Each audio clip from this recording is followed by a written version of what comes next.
اعوذ باللہ من الشیطان الرجیم بسم اللہ الرحمن الرحیم قالوا یا موسیٰ ان فیہا قوم جبارین وَإِنَّا لَن نَّدْخُلَهَا حَتَّى يَخْرُجُوا مِنْهَا فَإِن يَخْرُجُوا مِنْهَا فَإِنَّا دَاخِلُونَ قال رجلان من الذين يخافون أنعم الله عليهم ادخلوا عليهم الباب فإذا دخلتموهم فإنكم غالبون وعلى الله فتوكلوا إن كنتم مؤمنين قالوا يا موسى إنا لن ندخلها أبدا ما داموا فيها فاذهب أنت وربك فقاتلا إنا هاهنا قاعدون قال رب إني لا أملك إلا نفسي وأخي فافرق بيننا وبين القوم الفاسقين قال فإنها محرمة عليهم 40 سنة يتيهون في الأرض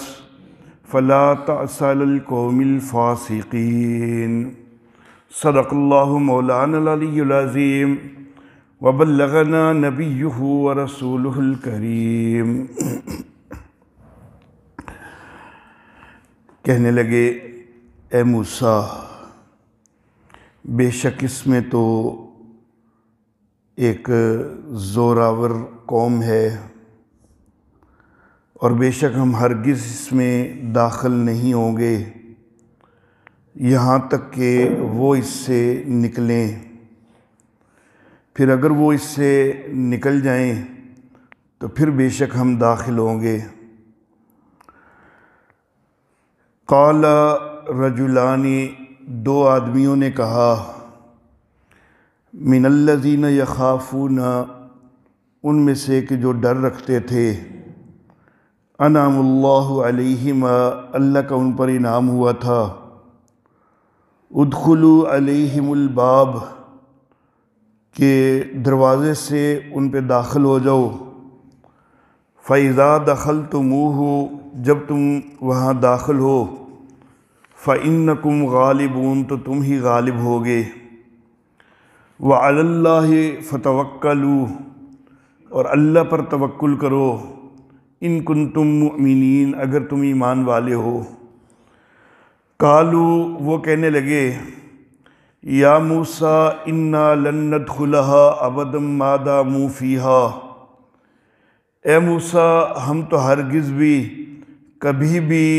اس میں داخل نہیں ہوں گے جب تک کہ وہ اس میں موجود ہیں۔ فاذهب انت وربک فقاتلا، تو اور تیرا رب جاؤ، پس تم دونوں لڑو،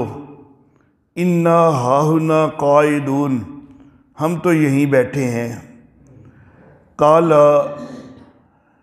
حضرت موسیٰ علیہ السلام نے کہا، رب انی لا املک الا نفسی و اخی، اے میرے رب بے شک میں تو اختیار نہیں رکھتا مگر اپنی ذات کا اور اپنے بھائی کا، فافرق بیننا و بین القوم الفاسقین، پس جدائی ڈال دے ہمارے درمیان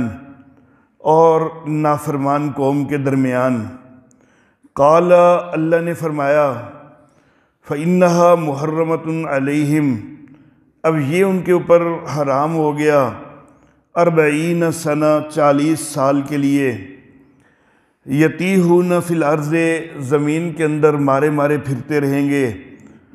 سرگرداں پھرتے رہیں گے، فلا تأس علی القوم الفاسقین، تو فاسق لوگوں کے اوپر افسوس نہ کر۔ محترم احباب، کل کے درس میں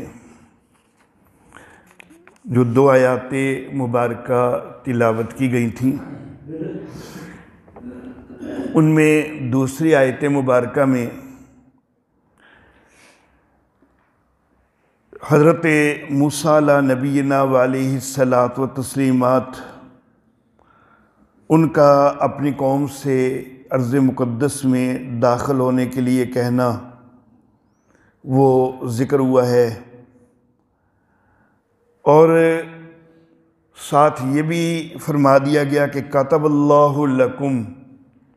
اللہ نے یہ سرزمین جو ہے تمہارے لیے لکھ دی ہے۔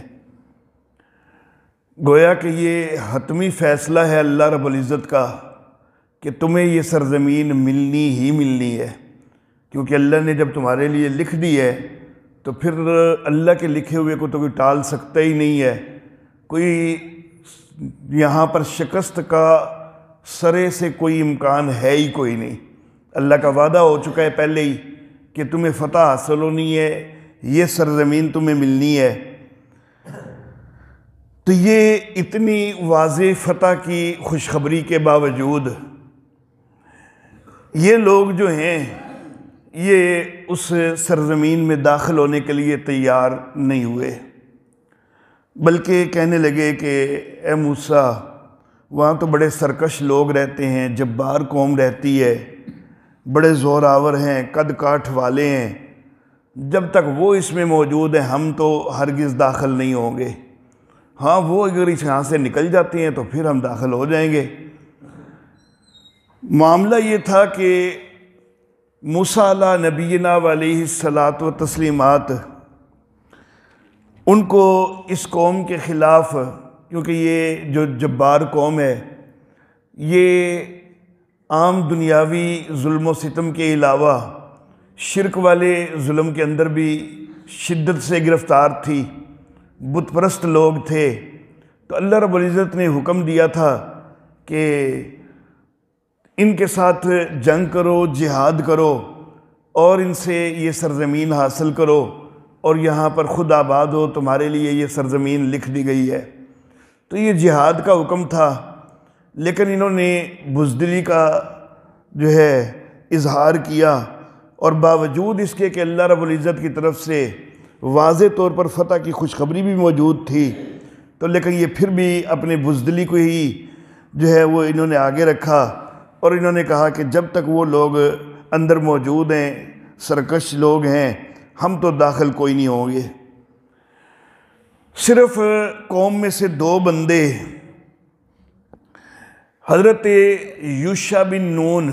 جو کہ بعد میں نبی بھی بنے ہیں، اور ایک صحابی کالب بن یوفنا، یہ 2 بندے بس ایسے ہوئے کہ جو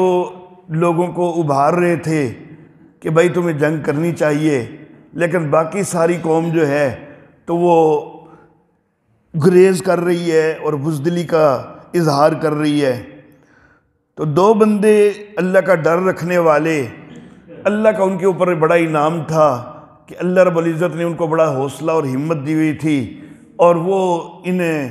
جبار قوم کے لوگوں سے ان کو کوئی ڈر نہیں محسوس ہوا، کوئی خوف نہیں محسوس ہوا۔ ان کو اللہ رب العزت کے وعدے پر اعتماد ہے، یہ اللہ کا ان کے اوپر بڑا انعام ہے۔ تو انہوں نے قوم کو کہا کہ یک بارگی جو ہے وہ اچانک جا کے دروازے سے داخل ہو جاؤ اور جا کے حملہ کر دو تو غالب ہو جاؤ گے، فتح حاصل ہو جائے گی۔ اللہ کے اوپر بھروسہ کیوں نہیں کرتے ہو؟ اللہ کے اوپر توکل کرو، ایمان رکھتے ہو اللہ پر، تو ایمان رکھنے کا تقاضا تو ہے کہ اللہ پر توکل بھی تو ہونا چاہیے۔ تم ایمان تو رکھتے ہو لیکن اللہ پر توکل کوئی نہیں کر رہے، اللہ فتح کا وعدہ بھی دے رہا ہے پھر بھی تم بزدلی دکھا رہے ہو۔ یہاں پر توکل کا درس ہے، لیکن توکل کے درس کے ساتھ ساتھ پہلے یہ بھی ہے کہ تم حملہ کرو۔ توکل یہ نہیں ہوتا کہ ہاتھ پہ ہاتھ رکھ کے بندہ بیٹھا رہے اور یہ کہے کہ بس یہ اللہ دے توکل ہے، اللہ کر دے گا سارا کچھ، ایسے نہیں ہوتا۔ پانی کا گلاس سامنے پڑا ہے، بندے کو پیاس لگی ہوئی ہے، اور کہے کہ جی بھائی اللہ دے تے مینوں توکل ہے، اللہ میری پیاس مٹا دے گا، ایک گلاس میرے منہ لگا دے گا اللہ، تو اس طرح نہیں ہوتا، بلکہ اسباب کو پہلے استعمال کرنا ہوتا ہے۔ تو یہاں پر بھی آیت مبارکہ میں پہلے جو ہے وہ حملے کا حکم ہے اور پھر اللہ کے اوپر توکل کا ہے۔ تو توکل کا مطلب یہ ہوتا ہے اصل میں کہ اسباب استعمال کیے جائیں، لیکن نتائج کو ان اسباب کے اوپر منحصر نہ سمجھا جائے کہ جو ہمارے اسباب ہیں تو بس ان اسباب کی وجہ سے ہمیں ضرور کامیابی ملنی ہے، نہیں، اسباب استعمال کرے بندہ اور پھر نتیجہ اللہ پر چھوڑ دے اس چیز کا نام توکل ہے۔ قالو یا موسیٰ انا لن ندخلها ابدا ما داموا فیہا۔ اب یہ دو بندے جو ہیں ان کو ابھار بھی رہے ہیں، اور اس کے باوجود بھی وہ لوگ جو ہیں وہ یہی کہہ رہے ہیں کہ اے موسیٰ ہم تو ہرگز اس میں کبھی بھی داخل نہیں ہوں گے جب تک کہ وہ اس میں موجود ہیں۔ اور پھر یہ وہ قوم ہے کہ جو اپنے لیے اتنے اعزاز سمجھتی ہے کہ یہ اپنے لیے کہا کرتے تھے کہ نحن ابناء اللہ و احباؤہ، کہ ہم اللہ کے بیٹے ہیں، اللہ کے محبوب ہیں۔ اپنے لیے تو یہ اعزاز ہیں، لیکن دوسری طرف اللہ رب العزت کے لیے گستاخانہ انداز ہے، اور کہتے ہیں کہ فَاذْهَبْ أَنْتَ وَرَبُّكَ فَقَاتِلَا إِنَّا هَاهُنَا قَاعِدُونَ۔ موسیٰ آپ اور آپ کا رب جا کے لڑیں، ہم تو یہیں پر بیٹھے ہیں۔ تو ایک طرف اپنے لیے جو ہے وہ اللہ رب العزت کی طرف سے اتنے اعزازات کی ان کو توقع ہے، اور دوسری طرف اللہ رب العزت کی اتنی توہین کرتے ہیں کہ موسیٰ تو اور تیرا رب جا کے لڑو، ہم تو بیٹھے انتظار کرتے ہیں، فتح ہو جائے گی تو ہم بھی آ جائیں گے۔ حضرت سیدنا موسیٰ علیہ نبینا علیہ الصلاۃ والتسلیمات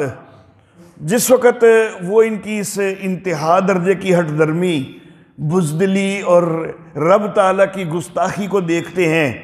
تو اب حضرت موسیٰ علیہ الصلاۃ والتسلیمات سے ان کا رویہ برداشت کوئی نہیں ہوتا، اور وہ یہ دعا کرتے ہیں کہ یا اللہ مجھے تو اپنی ذات کا اختیار ہے، یا میرا بھائی ہارون وہ یا اللہ تیرا نبی ہے، تو ان کے وہ میری بات بھی مانتے ہیں، ان کے اوپر میرا اختیار ہے، باقی میں تو کوئی سمجھتا نہیں اس قوم کی حالت کو، ہمارے اور ان کے درمیان جدائی ڈال دے۔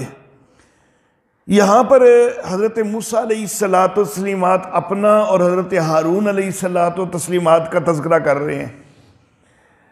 مفسرین کہتے ہیں کہ نام یہاں پر اگرچہ موسیٰ علیہ السلام نے اپنا اور اپنے بھائی کا ہی لیا ہے، لیکن باقی جو دو شخصیات جو کہ قوم کو جو ہے وہ ابھار رہی تھیں کہ جہاد کرو، تو وہ ضمناً جو ہے وہ آ جاتے ہیں، کیونکہ ان کا تذکرہ پہلے ہی جو ہے وہ ہو چکا ہے کہ دو بندے جو ہیں وہ ان کو ابھار رہے تھے، تو چونکہ ان کی تو نیکی پہلے ہی ذکر ہو گئی ہے، تو اس لیے وہ تو یقینی جو ہے وہ اللہ کی پکڑ سے بچنے والے ہیں ہی نہ، ان کا اظہار تو پہلے ہی ہو چکا ہے۔ تو موسیٰ علیہ نبینا علیہ الصلاۃ والتسلیمات انہوں نے اپنا اور اپنے بھائی کا اظہار کیا، ان دو کا اظہار کوئی نہیں، لیکن وہ انہی کے تابع ہو کر وہ بھی بہرحال اللہ رب العزت کی پکڑ سے بچنے والوں میں سے ہیں۔ تو یا اللہ ہمارے اور فاسق قوم کے درمیان جدائی ڈال دے۔ ففرق اس کا معنی جدائی ڈال دینا یہ زیادہ واضح ہوتا ہے، البتہ بعض اوقات اس کا معنی فیصلہ کر دینا بھی ہوتا ہے کہ یا اللہ ہمارے اور ان کے درمیان فیصلہ فرما دے۔ تو بہرحال ایک ہے جدائی جسمانی لحاظ سے، فزیکلی وہ جدائی تو کوئی نہیں ہوئی۔ حضرت موسیٰ علیہ الصلاۃ والتسلیمات، حضرت ہارون علیہ الصلاۃ والتسلیمات، حضرت یوشع بن نون علیہ الصلاۃ والتسلیمات، حضرت کالب بن یوفنا رضی اللہ تعالی عنہ، یہ جسمانی طور پر تو انہی لوگوں کے اندر ہی رہے ہیں، لیکن جدائی جو ہے وہ اس لحاظ سے ڈال دی گئی کہ وہ سارے لوگ جو ہیں جس طرح اللہ رب العزت نے فرمایا کہ وہ سرگرداں پھریں گے، تو وہ سارے پریشانی کے عالم میں رہے ہیں۔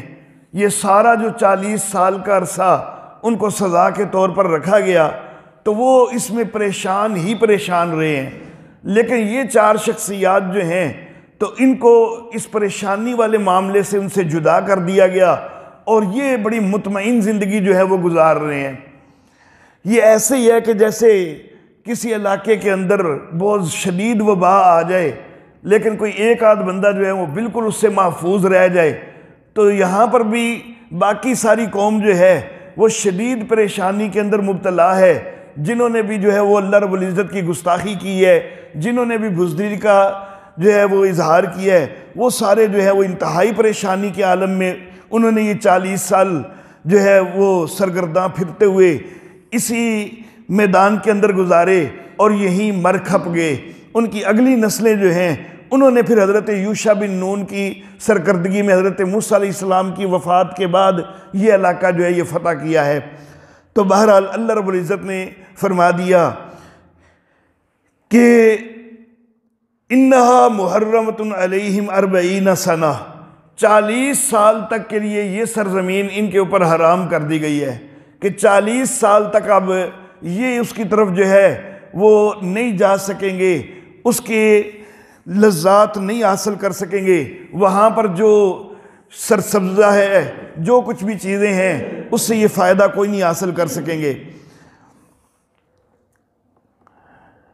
یتیہون فی الارض، زمین کے اندر سر مارتے پھریں گے۔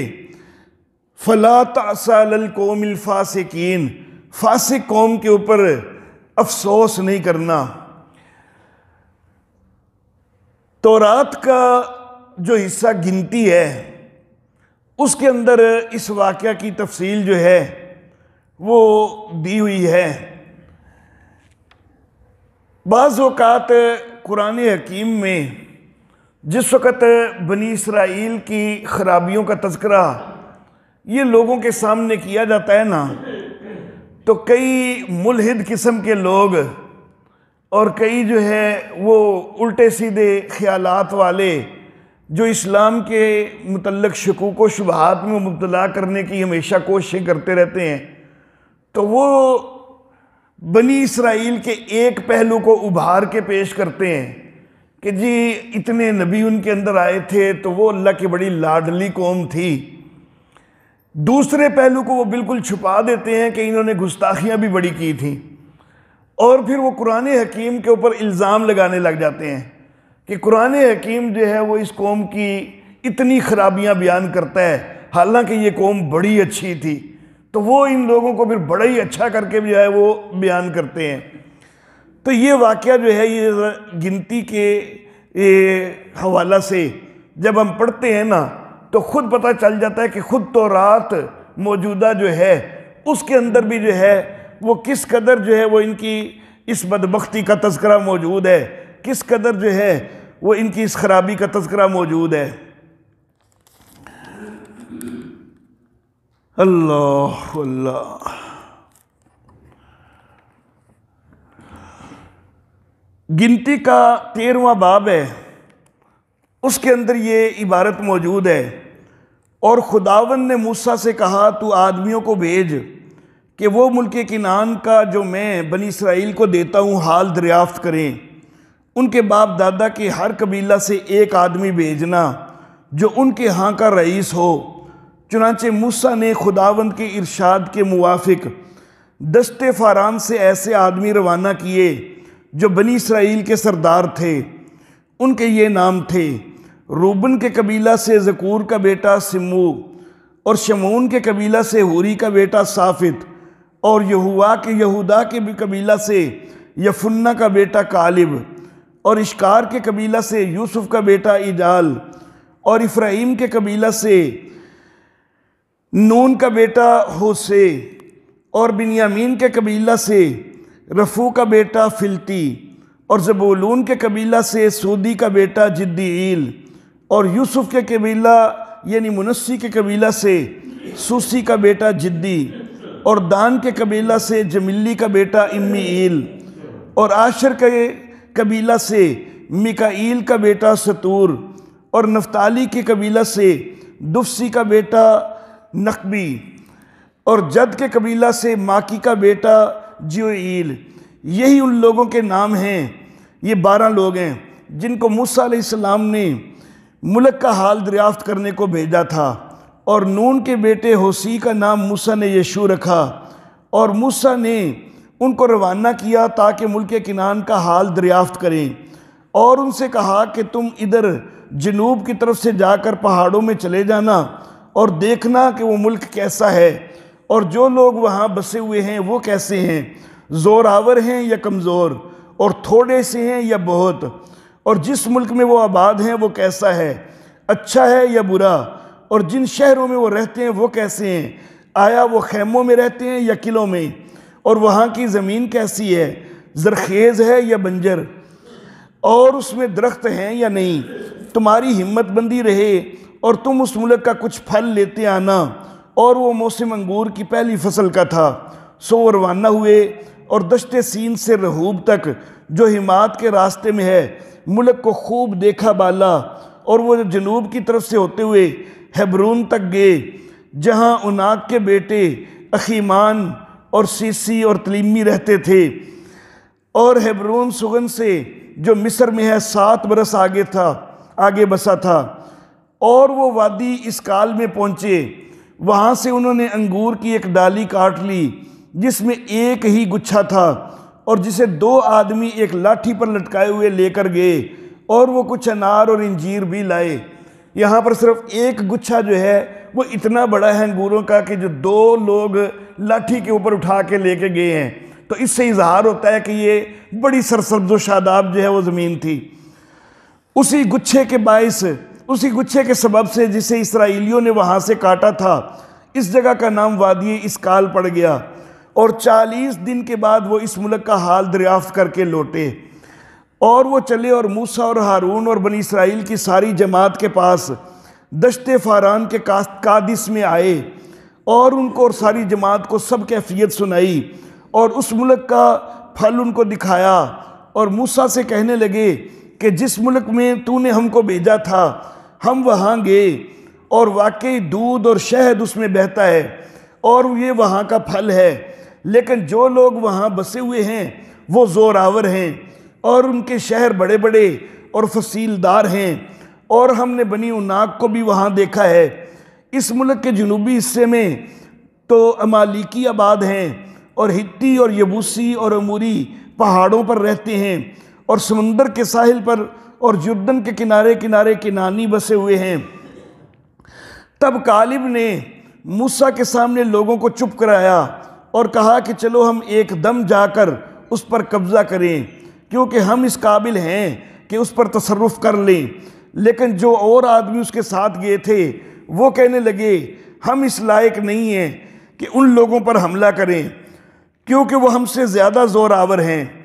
ان آدمیوں نے بنی اسرائیل کو اس ملک کی جسے وہ دیکھنے گئے تھے بری خبر دی، اور یہ کہا کہ وہ ملک جس کا حال دریافت کرنے کو ہم اس میں سے گزرے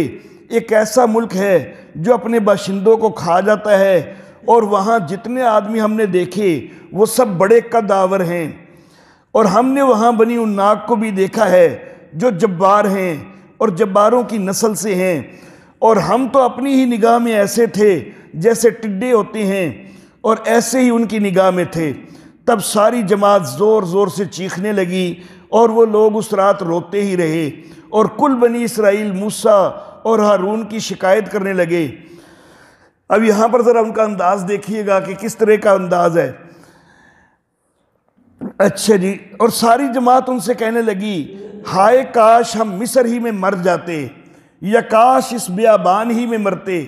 خداوند کیوں کر ہم کو اس ملک میں لے جا کر تلوار سے قتل کرانا چاہتا ہے۔ حالانکہ اللہ رب العزت کی ان کے اوپر پہلے کتنی رحمت ہے کہ فرعونیوں سے نجات دلوا کے اللہ رب العزت ان کو نکال کے لائے ہوئے ہیں، اور یہ جو ہیں یہاں پر یہ کہہ رہے ہیں کہ اللہ ہمیں تلواروں سے قتل کروانا چاہتے ہیں، حالانکہ اللہ رب العزت کی طرف سے تو فتح کا وعدہ آیا ہوا ہے۔ پھر تو ہماری بیویاں اور بال بچے لوٹ کا مال ٹھہریں گے، کیا ہمارے لیے بہتر نہ ہوگا کہ ہم مصر کو واپس چلے جائیں؟ پھر وہ آپس میں کہنے لگے آؤ ہم کسی کو اپنا سردار بنا لیں اور مصر کو لوٹ چلیں۔ تب موسیٰ اور ہارون بنی اسرائیل کی ساری جماعت کے سامنے اوندے منہ ہو گئے، اور نون کا بیٹا یشو اور یوفنا کا بیٹا کالب جو اس ملک کا حال دریافت کرنے والوں میں سے تھے اپنے اپنے کپڑے پھاڑ کر بنی اسرائیل کی ساری جماعت سے کہنے لگے کہ وہ ملک جس کا حال دریافت کرنے کو ہم اس میں سے گزرے نہایت اچھا ملک ہے، اگر خدا ہم سے راضی رہے تو وہ ہم کو اس ملک میں پہنچائے گا،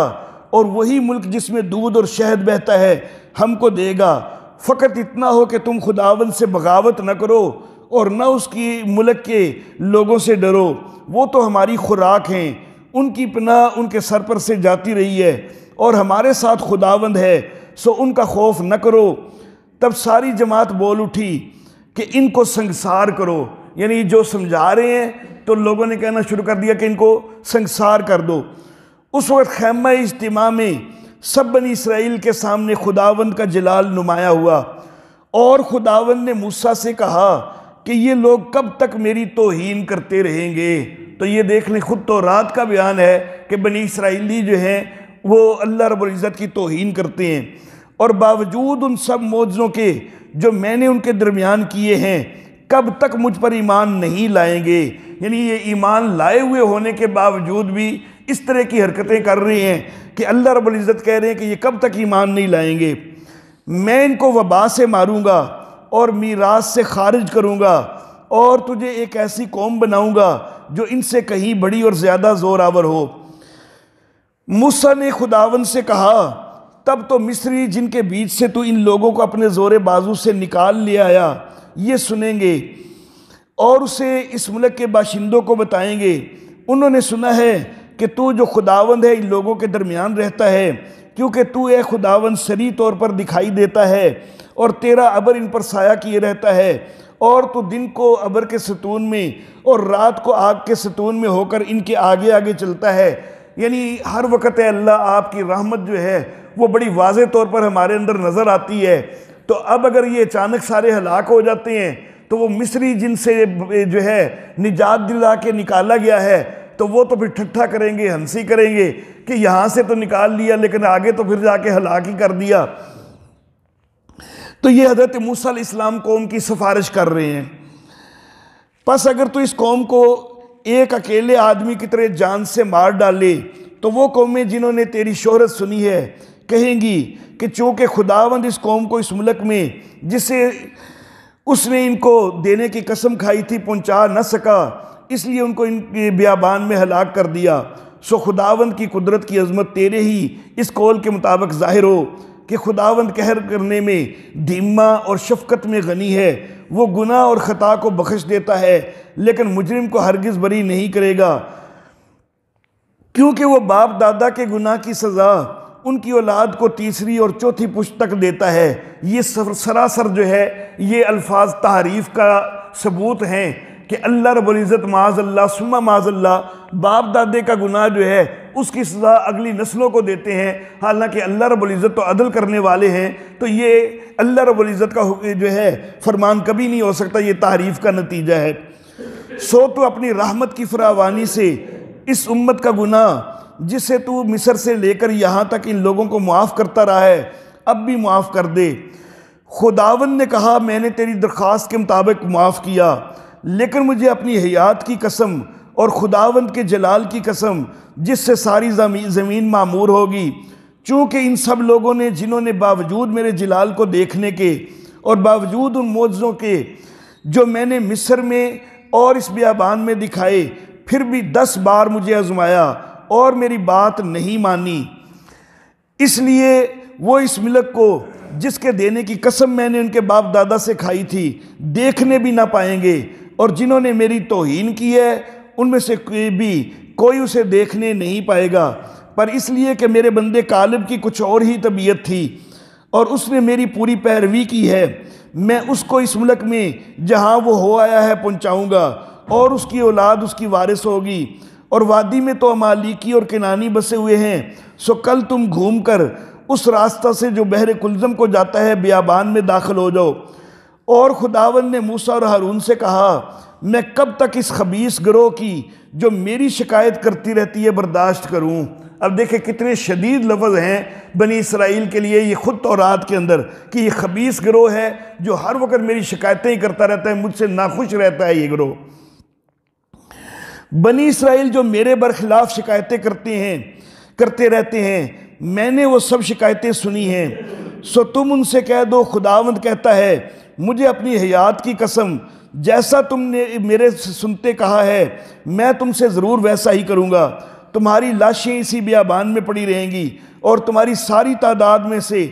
یعنی 20 برس سے لے کر اس سے اوپر کی عمر کے تم سب جتنے گنے گئے اور مجھ پر شکایت کرتے رہے ان میں سے کوئی اس ملک میں جس کی بابت میں نے قسم کھائی کہ تم کو وہاں بساؤں گا جانے نہ پائے گا، کیونکہ 20 سال سے جو چھوٹے ہیں وہ تو بھی جنگ کرنے کے قابل نہیں تھے، تو ان کے لیے جو ہے یہ سزا کا حکم نہیں ہوا۔ جو 20 سال سے بڑے تھے ان کے متعلق ہو گیا کہ وہ سارے اس بیابان کے اندر مریں گے، سوا یوفنا کے بیٹے کالب اور نون کے بیٹے یشوع کے، اور